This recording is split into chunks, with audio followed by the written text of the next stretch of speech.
संजय गांधी निराधार योजना या योजनेच्या संदर्भात एक पोर्टलवर मेसेज पडलेला आहे। हा मेसेज आहे मार्च हप्त्याच्या संदर्भात, म्हणजे आपल्याला जो मार्चचा संजय गांधी निराधारचा जो हप्ता अजून मिळणे बाकी आहे, तर या मार्चच्या संदर्भात पोर्टलवर एक मेसेज आलेला आहे आणि त्यामध्ये स्पष्ट लिहिलेलं आहे की जे काही पोर्टल आहे आपलं, तर ते कोणत्या तारखेपर्यंत बंद राहणार आणि मग त्यानंतर वितरण कधी होऊ शकतं या संदर्भात पण आपण याच व्हिडिओमध्ये माहिती घेणार आहोत।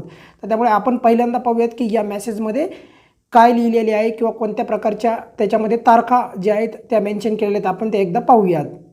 बघा, इथे अगदी स्पष्टपणे जे आहे पोर्टलवर कोणता मेसेज आलेला आहे तो आपण एकदा स्पष्टपणे एकदा पाहूयात आणि त्यामध्ये काय लिहिलेलं आहे ते एकदा समजून घेऊयात। बघा, या मेसेजमध्ये सांगण्यात आलेलं आहे की आपणास सूचित करण्यात येते की डीबीटी प्रणालीवर दिनांक 11 मार्च 2026 रोजी, म्हणजे 11 मार्चपासून तर 12 मार्चपर्यंत, म्हणजेच 12 मार्चपर्यंत, म्हणजे 11 ते 12 मार्चपर्यंत जे आहे पोर्टल बंद राहणार। का? कारण की या पोर्टलवर लाभ वितरण करण्याच्या संदर्भात कारवाई करण्यात येणार आहे, त्यामुळे पोर्टल सक्रिय राहणार नाही। आणि अशा प्रकारचा मेसेज जेव्हा आपलं वितरण होत असतं त्याच्या अगोदर आपल्याला 1-2 दिवस अगोदर येत असतो। मग आता तुमच्या मनामध्ये साहजिकच असा प्रश्न पडला असेल की मग या हप्त्याचं, म्हणजेच आपल्याला मार्चच्या हप्त्याचं कधी वितरण होणार आहे संजय गांधी निराधार योजना किंवा ज्या पण काही निराधार योजना आहेत, म्हणजे श्रावण बाळ असो किंवा इंदिरा गांधी वृद्धपकाळ योजना असो, या संपूर्ण योजनेचं वितरण जे आहे कधी होणार आहे? तर बघा, आज 12 मार्च आहे, आज 12 मार्च आहे, आज तर वितरण होण्याची शक्यता फार कमी आहे। पण गेल्या वेळेस 12 तारखेला वितरण झालं होतं बघा, फेब्रुवारी महिन्याचं।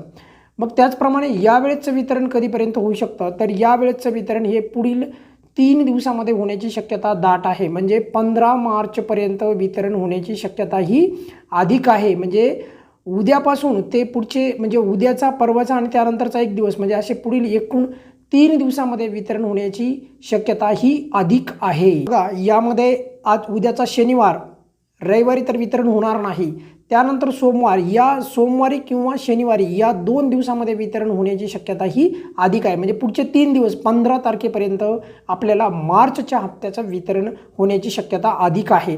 जेव्हा पण वितरण सुरू होईल तेव्हा तुम्हाला पुराव्यासहित आपल्या चॅनलवर व्हिडिओ उपलब्ध होईल। तुर्ताशी या व्हिडिओमध्ये आपण इथेच थांबूयात। काही अडचण असेल तर नेहमीप्रमाणे कमेंट्समध्ये नक्की विचारा। धन्यवाद।